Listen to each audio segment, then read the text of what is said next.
सूरत city DCP zone DCP साहिब ने criminal history वाले आरोपियों के घरों में फुट पेट्रोलिंग और सरप्राइज चेकिंग की।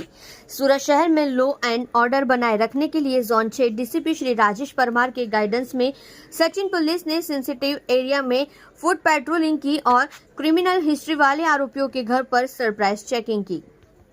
देख रहे हो न्यूज 9 सूरती चैनल के साथ कल्पेश राणा की रिपोर्ट।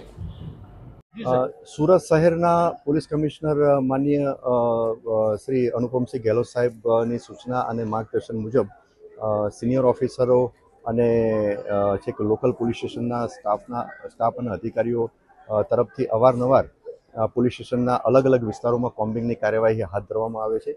કોમ્બિંગની કાર્યવાહી કરવાનો આશય એ છે કે જે વિસ્તારમાં લાગતું હોય કે એમાં ક્રિમિનલ અને એન્ટી સોશિયલ એલિમેન્ટ વધારે હોય એમાં એમને આઈડેન્ટિફાઈ કરવાના, એમના ઘરે કોઈ પ્રતિબંધિત ચીજવસ્તુ મળી આવે તો એ અનુસંધાને કાયદા અનુસાર કાર્યવાહી કરવાની અને એક એન્ટી સોશિયલ એલિમેન્ટ અને ક્રિમિનલ જે એલિમેન્ટ હોય એમનામાં એક મેસેજ જાય કે પોલીસ એક વ્યવસ્થિત મજબૂતાઈથી કામ કરી રહી છે અને સારા નાગરિકોમાં પણ એક મેસેજ જાય, એમને એક પોઝિટિવ એક એમાં મેસેજ જાય કે પોલીસની પ્રેઝન્સ છે। એ અનુસંધાને આજે સુરત શહેરના સચિન પોલીસ સ્ટેશન વિસ્તારમાં સુડા આવાસમાં કોમ્બિંગની કાર્યવાહી હાથ ધરવામાં આવેલી છે।